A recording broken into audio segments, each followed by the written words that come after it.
আশা ছিল একটু স্বস্তি আসবে। মানুষ ভেবেছিল নতুন সরকার অন্তত অর্থনীতিকে স্থিতিশীল করবে। কিন্তু বাস্তবতা কি? অর্থ পরিকল্পনা মন্ত্রী আমির হোসেন মাহমুদ চৌধুরী খুব স্পষ্টভাবে জানিয়ে দিয়েছে, দেশের অর্থনীতির কঠিন পরিস্থিতি সামাল দিতে ট্যাক্স বা কর বাড়াতে হবে। ট্যাক্স বাড়ানো মানে সাধারণ মানুষের ঘাড়ে দ্রব্যমূল্য ও খরচের বাড়তি চাপ। এর মধ্যে বিদ্যুৎ ও জ্বালানি মন্ত্রী ইকবাল হাসান মাহমুদ টুকু আরেকটি ভয়াবহ কথা বলেছে। তিনি বলেছেন, সংকট উত্তরণের ঋণের বোঝা বাড়ানোর চেয়ে লোডশেডিং সহ্য করা ভালো। তার মানে কি? এর মানে হলো এখন প্রচণ্ড গরমে বিদ্যুৎ থাকবে না, মানুষকে হাত পাখা দিয়ে গরম ঠেকাতে হবে, আর শিল্প কলকারখানা মারাত্মকভাবে ধ্বংস হবে। নতুন সরকারের জন্য এ যেন একটি নতুন ভয়াবহ বিপদের অশনি সংকেত।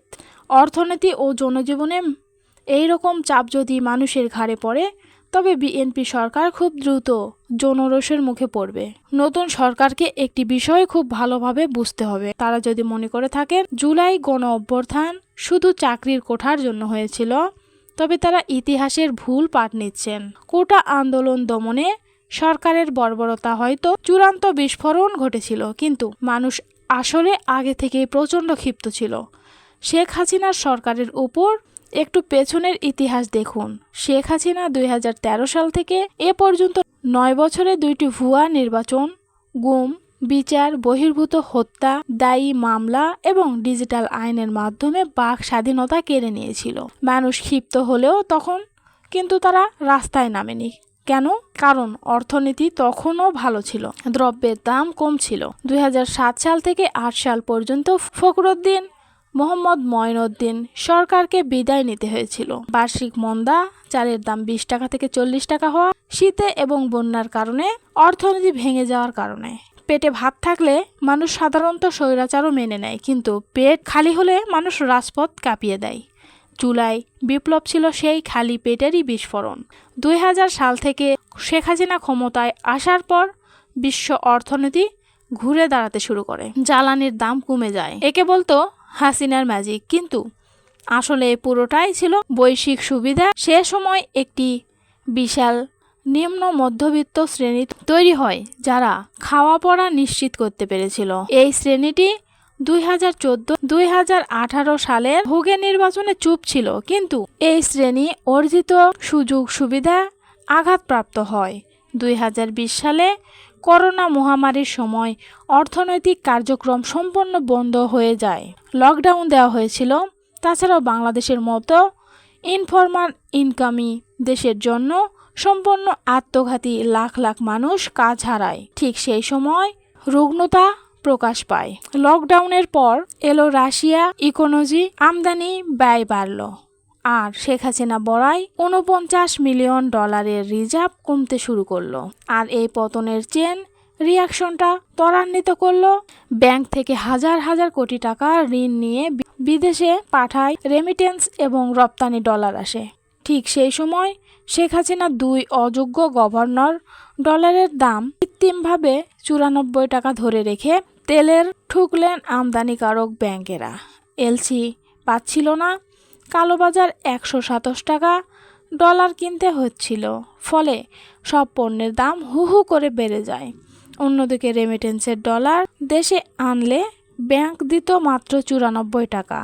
তাই প্রবাসীরা ব্যাংকে ডলার না পাঠিয়ে হুন্ডির মাধ্যমে কালোবাজারে ডলার বেচতে শুরু করলো। পুরো অর্থনীতিটা হুন্ডি ব্যবসায়ীদের পকেটে চলে গেল। অর্থনীতির পাশাপাশি জুলাই অব্যর্থতার আরেকটি বড় কারণ ছিল র্যাকেট। তা হলো এল নিক এর প্রভাবে 2018 সাল থেকে গরম বাড়তে শুরু করে। 2023 সালে তা চরম পর্যায়ে পৌঁছায়। তীব্র গরমের কারণে বিদ্যুতের চাহিদা দেশে বৃদ্ধি পায়, কিন্তু জ্বালানি সংকটে শেখ হাসিনা গ্যাস আমদানি করতে পারছিল না। 2024 সালে এপ্রিল-মে মাসে 32 দিন যে তাপ প্রবাহিত ছিল, তা বাংলাদেশের নজরবিহীন। এরপর 2023 এবং 2024 সালে শীতের মধ্যে অসহ্যিক বৃষ্টির ধানের 2 ফসল নষ্ট হয়। ব্রয়লার মুরগি 250 টাকা, ডিম 16 টাকা হয়ে যায়। গ্যাস বিদ্যুতের অভাবে শিল্প কলকারখানা বন্ধ হতে শুরু করে, মানুষ গরিব হতে শুরু করে। এই অসহ্য গরম, লোডশেডিং এবং ক্ষুধার জ্বালায় মানুষকে 2024-এর জুলাইয়ে রাস্তায় নামিয়েছিল। এখন অনেকের মনে প্রশ্ন আসতে পারে, ডক্টর ইউনূসের অন্তর্বর্তীকালীন সরকার এত সমালোচনা সত্ত্বেও কিভাবে টিকেছিল এবং কেন গ্রামেগঞ্জে এখনও এত জনপ্রিয়? উত্তর হলো, জ্বালানি পাচার বন্ধ করার পাশাপাশি ডক্টর ইউনূসের কপাল ছিল অত্যন্ত ভালো। মহান আল্লাহ তাআলার রহমতে ডক্টর ইউনূসের সময় ফসল উৎপাদনের রেকর্ড হয়। 2025 সালে বছর জুড়ে মাত্র 2 দিন তাপপ্রবাহ ছিল, যেখানে 24 সালে ছিল 82 দিন। স্বাভাবিক গরম কমায়, বিদ্যুতের চাহিদা কমে, লোডশেডিং বিদায় নেয় এবং গ্যাস, কয়লা আমদানির চাহিদা বেঁচে যায়। এই স্বস্তির কারণে প্রান্তিক মানুষ এখনও বিশ্বাস করে যে ইউনূস ভালো কিছু করার চেষ্টা করেছিল, কিন্তু ডক্টর ইউনূসের সেই কপালই হয়তো ভালো ছিল। বিএনপি সরকারের জন্য তা থাকছে না। আবহাওয়া বার্তা বলছে এবছর থেকে আবার গরম বাড়বে, মানে বিদ্যুতের চাহিদা বাড়বে, গ্যাস, কয়লা আমদানি বাড়াতে হবে। আর ঠিক এই কারণে বিদ্যুৎ মন্ত্রী টুকু সাহেব আগে ভাগেই বলে রেখেছেন যে লোডশেডিং সহ্য করতে হবে। কিন্তু মন্ত্রী মহোদয় কি বোঝেন না যে শিল্প বিদ্যুৎ, গ্যাস দিতে না পারলে উৎপাদন ব্যয় বাড়বে, রপ্তানি কমবে এবং কর্মসংস্থানও কমে যাবে। কিন্তু তারেক রহমান সরকারের জন্য বড় আশঙ্কা এবং বিপদের ঘণ্টা বাজছে। ইতিহাস আমাদের শেখায়, অর্থনীতি ভাঙলে রাজনীতি টিকে না। কিন্তু নতুন সরকার যদি এই সতর্কবার্তা বুঝতে না পারে, তাহলে সামনে যে সময় আসছে তা শুধু অর্থনৈতিক নয়, রাজনৈতিকভাবে অস্থির হতে পারে। আপনার কি মনে হয়, সরকারের সিদ্ধান্ত কি বাস্তবতা নাকি ভুল কৌশল? কমেন্টে জানান।